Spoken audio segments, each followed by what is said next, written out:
और वो डेथ कहां से हुई? चाइना में कोई स्टूडेंट से आपने 2 फ्लाइट वहां भेज के इन्फेक्टेड एरिया से वबा का उसूल सारी दुनिया जानती है। और क्या आप जाहिल थे? आप पढ़े लिखे नहीं है? क्या आपको मालूम नहीं है कि इसका उसूल क्या होता है? वहां पहली डेथ हुई, आप तबलीगी जमात आपको खाली दिखाई दिया, और 2 बजे रात को, 2 बजे रात को कोई शरीफ आदमी नहीं निकलता 2 बजे रात को।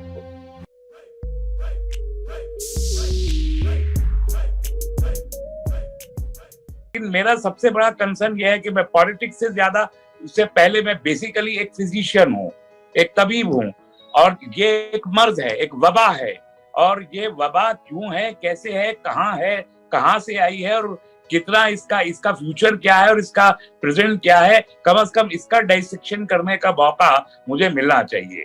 मैं वहीं से शुरू करूंगा और उसके बाद फिर मैं फाशिज्म पर आऊंगा। आप ये गौर कीजिए कि जो लॉकडाउन इन्होंने अभी अनाउंस किया है, सबसे पहले तो एक छोटा सा स्टैटिस्टिक्स समझ लें तमाम जो हमारे व्यूअर्स हैं।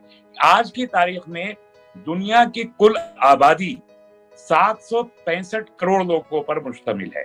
765 करोड़ के हम इंसान इस दुनिया में पाए जाते हैं, और पिछले 5 महीने में यानी नवंबर से लेके आज 10 मई तक कोरोना के कुल केसेस 41 लाख केसेस हैं। यानी ये 41 लाख कुल केसेस हैं। तो अब आप 765 करोड़ में से अगर 41 लाख की परसेंटेज निकालें 765 करोड़ में से, तो वो कितनी निकलेगी? इतनी एब्जिबल वो परसेंटेज है कि मैं खुद तो उसको कैलकुलेट नहीं कर पा रहा। आप लोग अपने यहाँ कर लें कि 0.023% ये शायद आएगी, इतनी है। उस 41 लाख में से जो लोग ठीक हो गए हैं, तकरीबन 14,40,000 लोग बिल्कुल ठीक हो चुके हैं। इसका मतलब यह है कि अब जो एक्टिव केसेस बाकी हैं दुनिया में, वो सिर्फ 23 लाख केसेस हैं। 23 लाख केसेस। उन 23 लाख केसेस में से जो मामूली दर्जे में इफेक्टेड केसेस हैं, यानी वैसे हल्के फुल्के नजला जुकाम जैसे केसेस हैं, उनकी तादाद यानी एक्टिव केसेस हैं 23,88,000, और जो इन्वॉल्व है हल्के फुल्के से वो है 23,41,000, और जो सीरियसली इफेक्टेड कोरोना के पेशेंट हैं उनकी कुल तादाद सारी दुनिया में सिर्फ 47,000 है, 47,000। और डेथ जितनी हुई है 5 महीने में, पिछले 5 महीने में 2 लाख डेथ हुई है। ये आंकड़ा मैंने इसलिए बताया कि आप ये गौर करें कि 765 करोड़ की इस दुनिया में 2 लाख अमवात हुई हैं, और आज की तारीख में 47,000 सीरियस पेशेंट इसके पाए जाते हैं। अब आप अगर इसको कंपेयर करेंगे, तो अगर WHO के स्टैटिस्टिक्स के साथ ही हम इसे कंपेयर करें, तो सिर्फ ट्यूबरक्लोसिस, यानी मैं बाकी सबको छोड़ दीजिए, मैं लंग डिजीजेस पे आता हूं, और लंग डिजीजेस में से भी हम जो लंग कैंसर के केसेस हैं उनको आप माइनस कर दीजिए, तो जो बच्चे ट्यूबरक्लोसिस के केसेस, न्यूमोनिया के केसेस, प्लूरेसी के केसेस या इन्फ्लुएंजा के केसेस, आप उन सबको भी मैं फिर माइनस करता हूं। मैं सिर्फ एक कम्युनिकेबल डिजीज लेता हूं जो छूत की तरह बढ़ता है, क्योंकि कोरोना कहा जा रहा है कि छूने से बढ़ रहा है, तो ट्यूबरक्लोसिस है जो छूने से बढ़ती है। मैं ट्यूबरक्लोसिस को लेता हूं। ट्यूबरक्लोसिस में आप WHO के स्टैटिस्टिक्स उठा के देख लीजिए, एक दिन में मरने वालों की तादाद ट्यूबरक्लोसिस में सिर्फ एक दिन में 2.5 लाख है। 2.5 लाख लोग रोजाना ट्यूबरक्लोसिस से इस दुनिया में मर जाते हैं। तो कौन खतरनाक है, कोरोना या ट्यूबरक्लोसिस, जिसका भी कोई जिक्र ही नहीं हो रहा ट्यूबरक्लोसिस। और हिंदुस्तान का बदकिस्मती हमारे मुल्क की है ये कि दुनिया में जितने ट्यूबरक्लोसिस के पेशेंट्स पाए जाते हैं उसका तकरीबन 25% केसेस अकेले हिंदुस्तान में पाए जाते हैं। तो अब 2.5 लाख अगर रोजाना पूरी दुनिया में मारे जा रहे हैं, तो हिंदुस्तान में कितने 60-70 हजार मारे जा रहे हैं, वो हिसाब आप लगा लीजिए। अभी तक हिंदुस्तान में डेथ का कुल आंकड़ा 2000 है, ओनली 2000, 5 महीने में 2000 है, और ट्यूबरक्लोसिस से 2.5 लाख पेशेंट मारे जा रहे हैं। हमारे लंग्स के अभी सारी ओपीडीज बंद है। ओपीडीज बंद है का मतलब यह है कि आप गौर कीजिए कि जो पेशेंट जिनको कीमोथेरेपी होती है, कैंसर के पेशेंट, लाखों पेशेंट की रोजाना कीमोथेरेपी होती है, वो सब बंद है।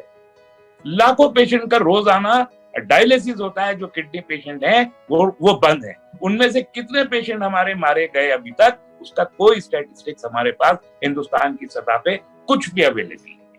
हार्ट पेशेंट की जो सर्जरीज होती थी सब बंद है, उनमें से कितने लोग ऑपरेशन ना होने की वजह से मारे गए उसका कोई स्टैटिस्टिक्स नहीं है। और अब आप डिजीज को छोड़ दीजिए, हमारे लाखों लोग 25 मार्च से लेके आज तक रेल की पटरियों पे पैदल हजारों किलोमीटर जा रहे हैं, भूखे हैं, नंगे हैं। हमने छोटी छोटी बच्चियों को देखा है कि वो उनके पैर फूल गए हैं, गिर गई हैं। 2000 उसमें कितने लोग मारे जा चुके हैं भूख से और पैदल चलने से, इसका कोई स्टैटिस्टिक्स अवेलेबल नहीं है। पिछले महीने के जो मुझे स्टैटिस्टिक्स मिले थे, 300 लोग मारे जा चुके थे। उस वक्त 200 लोग कोरोना से मरे थे, 450 लोग, और 300 लोग ये मरे। भूख से खुदकशी करके कितने लोग मारे जा रहे हैं उसका कोई स्टैटिस्टिक्स। ये बेईमानी नहीं है क्या? क्या आप इसे ठंडे पेटों बर्दाश्त कर सकते हैं कि जो दूसरे लोग मारे जा रहे हैं दूसरे अमराज में, आपने सब शट डाउन कर दिया और टेलीविजन को आपने डेडिकेट कर दिया कि खाली टेलीविजन कोरोना दिखाएगा, 24 घंटे कोरोना कोरोना कोरोना को रोते रहेंगे, कोरोना कोरोना रो रहे हैं। और उसका नतीजा यह है कि पूरे मुल्क की तवज्जो उन मसाइल पे से हटकर जो एक्चुअल मसाइल है यहां आती। लाखों मरीज है, एक खबर मिलती है कि फलां जगह से गाड़ी जाने वाली है, उनके वतन को हजारों आके वहां पर मजदूर इकट्ठा हो जाता है। यानी एक अजीब व गरीब सूरत हाल है। मैं ये कहता हूं कि इंतहाई किस्म के बेवकूफ लोगों की हुक्मरानी में हम जी रहे हैं, और मैं खुल के कहता हूं कि बेवकूफ लोगों की हम हुक्मरानी में जी रहे हैं कि जिनको इस बात का फख्र है कि वो जब चाहेंगे खड़े होंगे टेलीविजन पे और एक ऐलान करेंगे और अगले दिन से सब हो जाएगा। आपने जब ये कहा कि अगले 4 घंटे के बाद से मुल्क में लॉकडाउन हो जाएगा, तो इस मुल्क की जो ब्यूरोक्रेसी है, इस मुल्क के जो पॉलिटिशियंस हैं, क्या उन्होंने ये सोचा था कि इस मुल्क में कितने मजदूर हैं जो अपने अपने घरों के बाहर दूसरी रियासतों में जाके काम कर रहे हैं?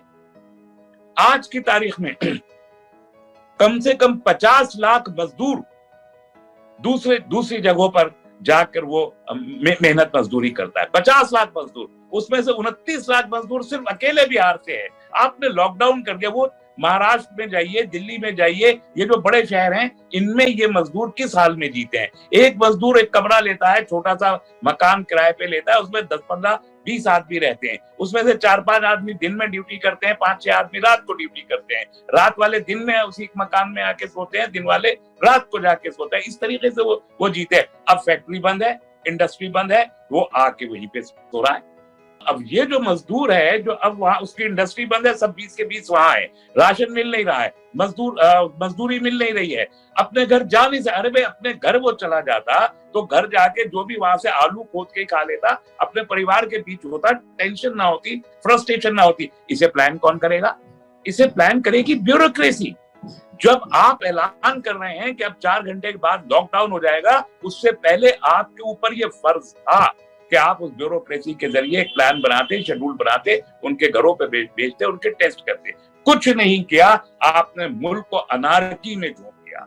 अनारकी का लफ्ज इस्तेमाल कर रहा हूं, मैं जानता हूं इसके मानी क्या है, लेकिन आपने अनारकी में झोंक दिया, क्योंकि लाखों लोग जो सड़कों पे रोजाना पैदल और साइकिलों पे जा रहे हैं, आप उनका एक लफ्ज टेलीविजन पे, कहीं किसी न्यूज में कोई रिलीफ पैकेज, आप उनका जिक्र ही नहीं कर रहे।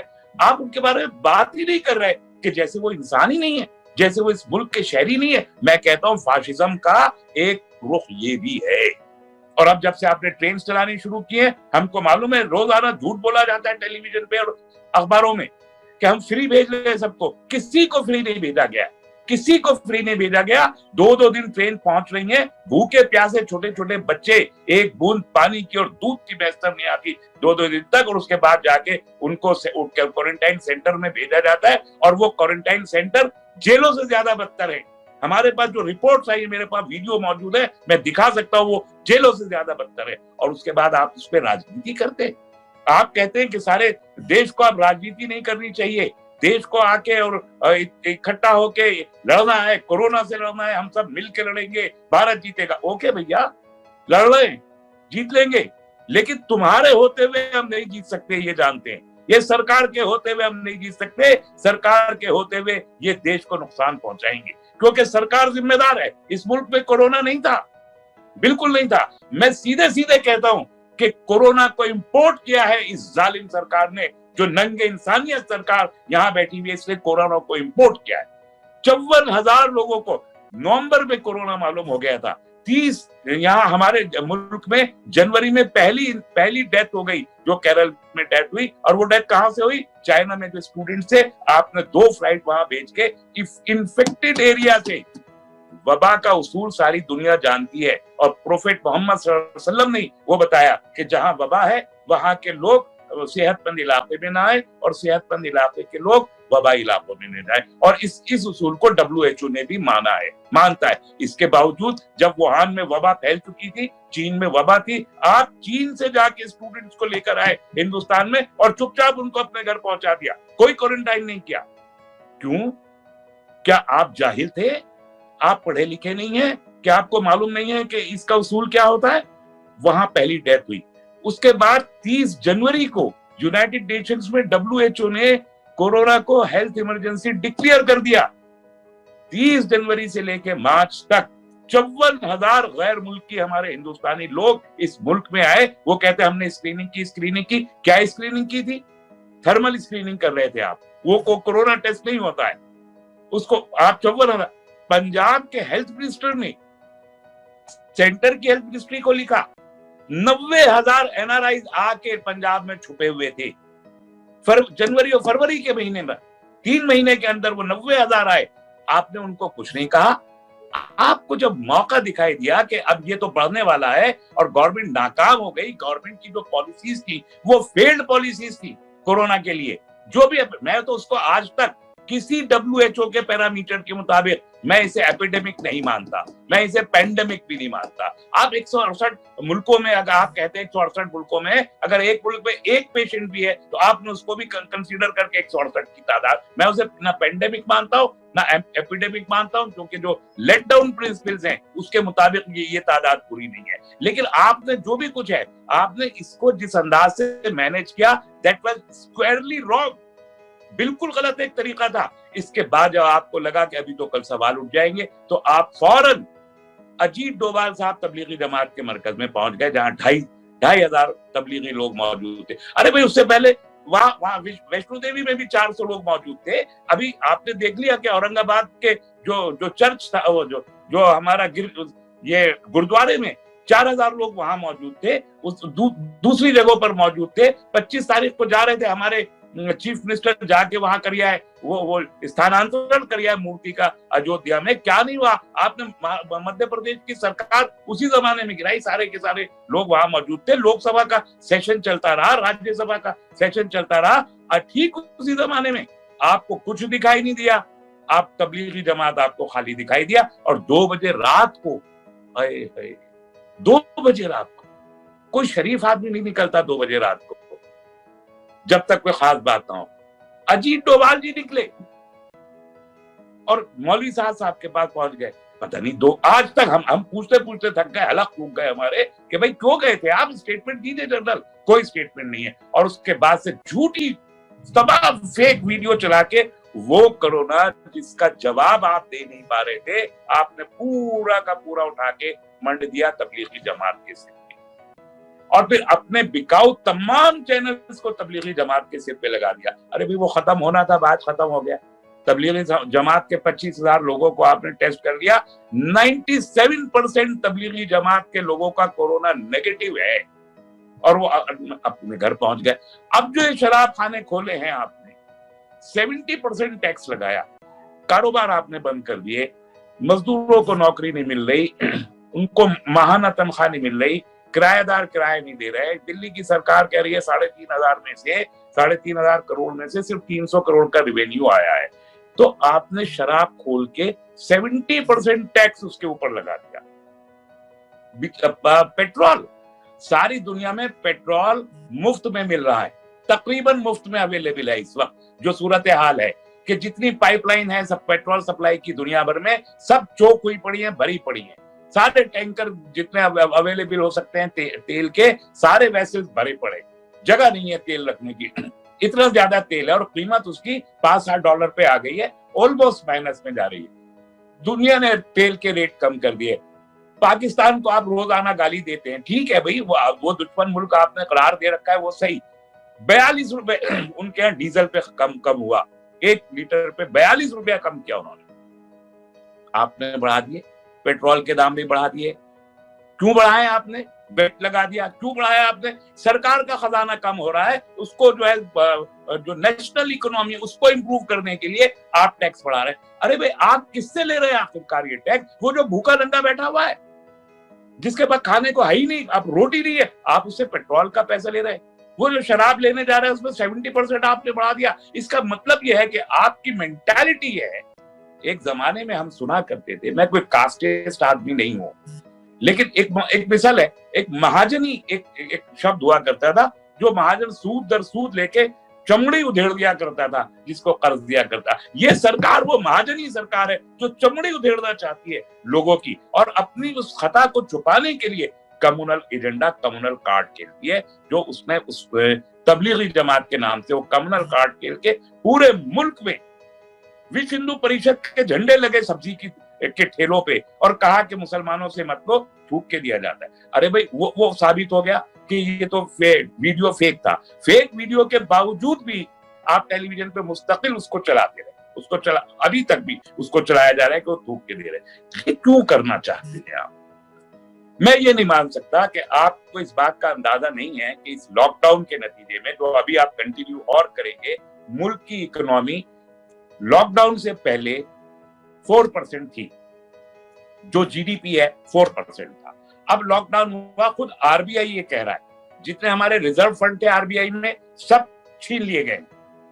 जो बैंकों का पैसा था 2 लाख करोड़, इनके चहीते, इनके लाडले उठा के ले जा चुके हैं, गैर मुल्कों में ले जाके रखे हैं। ये गद्दाराने कौम है। 50 कंपनियों ने जो पैसा चुरा, और हम में से नहीं था कोई भी, विप्रो नहीं था, वो सिप्ला नहीं था, वो हिमालय ड्रग नहीं था, हम में से कोई नहीं था। ये इन्हीं के लाडले थे, सारे मोदी थे, कोई नीरव मोदी था, कोई ललित मोदी था, कोई विजय बालिया था। ये सब जो है पार्लियामेंट में कोई बैठा था, कोई उनके साथ बैठा था। 2 लाख करोड़ तो वो ले गए। 2 लाख करोड़ के करीब आपने रिजर्व बैंक से निकाल लिया, जो रिजर्व फंड था। जो सोना था वो पहले बेच चुके, और अब इंडस्ट्री भी बंद हो गई। इसका नतीजा क्या होगा?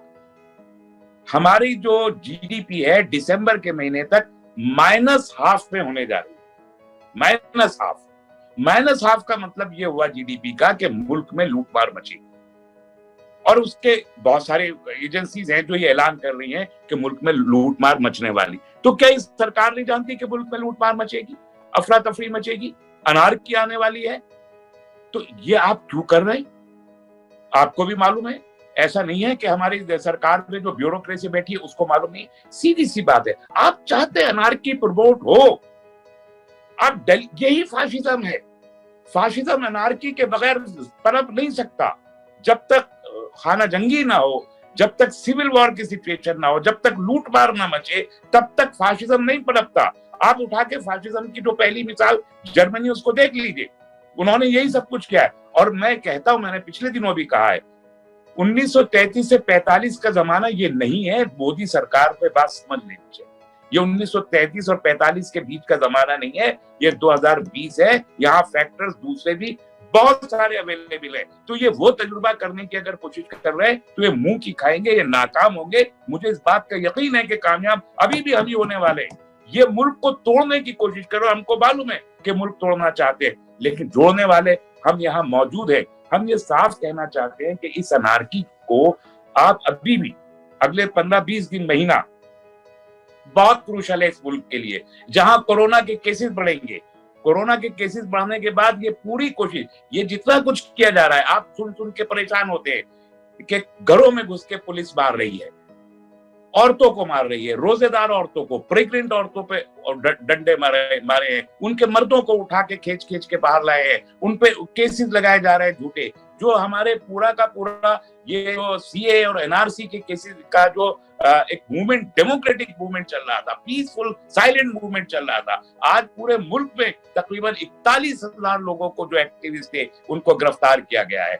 जो यहाँ पर फिसाद हुआ था दिल्ली में, उसमें जो लोग इन्वॉल्व नहीं थे, नौजवान लड़कों को गिरफ्तार किया, ऐसे ही मार मार के। लॉकडाउन के दौरान में आप ताली भी बजवा रहे हैं उनके लिए, आप थाली पीट बंटवा रहे हैं उनके लिए, और उन लोगों को भेज रहे हैं उनके, वो जो हमारे बिल्कुल गरीब लोग हैं उनके घरों पे जाके उनको पकड़ के लाओ। और एक्टिविस्ट को पकड़ा, यानी पहले आपने ग्रास रूट लेवल के लोगों को गिरफ्तार किया, उसके बाद आपने एक्टिविस्ट को गिरफ्तार किया कि लॉकडाउन में कोई बाहर नहीं निकलेगा ये मान के, और उसके बाद आप लीडरशिप पे आ गए, आप डॉक्टर जफरुल इस्लाम खान साहब पे पहुंच गए। उसके बाद अब जब वहां, इसका मतलब यह है कि आप ये इवेलुएट कर रहे हैं कि लीडरशिप को जब आप छुएंगे तो रिएक्शन क्या होगा। एक बात मैं बता दूं, आप ये सारे टेस्ट करते रहिए, ये सब इसलिए कर रहे हैं आप कि प्रोवोक होके हम अगले 15 दिन में 20 दिन में बाहर आए, और वो केसेस जो आज 10 तारीख को जो 62,000 के करीब केसेस हैं, ये केसेस बढ़ने वाले हैं 1.5 लाख तक मई के एंड में। मई एंड में ये 1.5 लाख हो जाने वाले, जून एंड में ये 3 लाख हो जाने वाले। सरकार को जवाब देते बंद नहीं पड़ेगा कि क्या हुआ, सारे लॉकडाउन के बावजूद भी ये सब कुछ क्यों हो गया। उसका जवाब नहीं देना तो पहले उसको कबनल करके उसकी सारी जिम्मेदारी मुसलमानों के ऊपर डालनी है कि आप या तो ईद के लिए बाहर निकले या इस प्रोटेस्ट के लिए बाहर निकले। कह देगा ये बाहर निकले थे, वो लाखों शराबी जो बाहर निकले उनसे कोरोना नहीं फैल रहा है। जब ये प्रोटेस्ट के लिए बाहर आए तो इनसे कोरोना फैल जाएगा जैसे जमातियों से फैला था। तो ये सब उनका है। मैं ये मानता हूं कि अगर हम 15 दिन 20 दिन हम सब्र करके बैठ जाए, 15-20 दिन, ये एक्सपोज हो जाने वाले हैं। यहाँ पर जो वो अनार्की आएगी, जो लूटपाट बचेगी, उसमें इनका जो एक्चुअल पर्पस है ये आर्मी को बाहर लाना चाहते हैं, मैं साफ कह रहा हूं।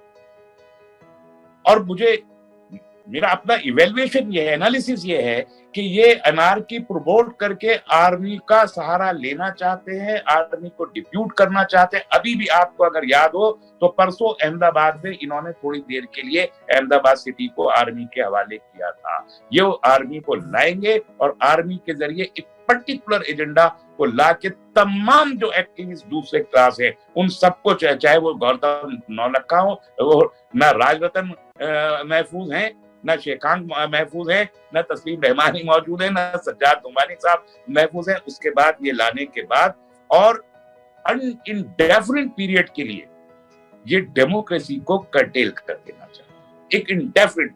तो फाशिज्म का एक्चुअल आउटकम ये है, कोरोना के बहाने इन्होंने एक अपॉर्चुनिटी हासिल कर ली है। ये मतलब इनको ये करना तो था ही, कोरोना आ गया तो इन्होंने लपक के उसे पकड़ लिया है, और अब उसकी आड़ में ये उस एजेंडा को नाफिज करना चाहते हैं जिस एजेंडा को नाफिज करने में भी शायद 3-4 साल लगते हैं इनको। अब कोरोना के जरिए उससे ये इसी साल में नाफिज कर देने की कोशिश कर रहे हैं। तो मैं बहुत सीधे से अपील करना चाहता हूं, मैं शायद बात अभी भी तवील कर दी, मैं मुख्तसर खत्म कर रहा हूं अभी से। मैं सीधे से अपील करना चाहता हूं कि 15-20 दिन बर्दाश्त कीजिए, सब्र कीजिए, बहुत सब्र की जरूरत है। इस फाशिज्म से हमको लड़ना है और सबको हाथ में हाथ डाल के लड़ना होगा, चाहे हमको राजरतन अम्बेडकर हो, शीशांत जी हो, और बहुत सारे हमारे लोग हैं, क्योंकि महफूज कोई नहीं है। सभी को मिलके लड़ना है और आवाज उठाते रहना है। जब सड़क पे आने के वक्त आएंगे तो हमको सड़क पर भी आना है, पीसफुल तरीके से। कॉन्स्टिट्यूशन ऑफ इंडिया जब तक मौजूद है उसको बचाने के लिए हमें जमहूरी तरीकों से लड़ना है। खौफ दिल से इसलिए निकाल दीजिए, आपके पास खोने को क्या है? हमारे पास कुछ नहीं है खोने को।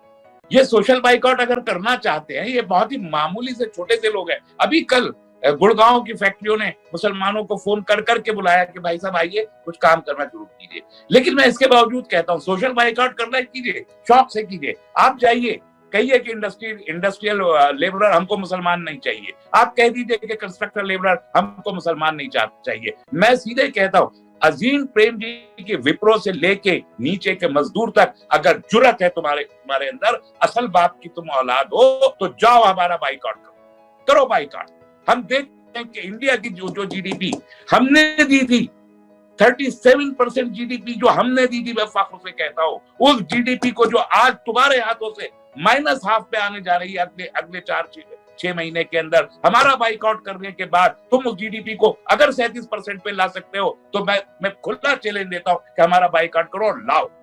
तुम नहीं ला सकते, हम जानते हैं, हमने 37% दी थी, तुम उसको -37% करके 137 करोड़ हिंदुस्तानियों को भूखा मारने का प्लान कर रहा हो। हमारा बाइकआउट करना चाहते हो, करो।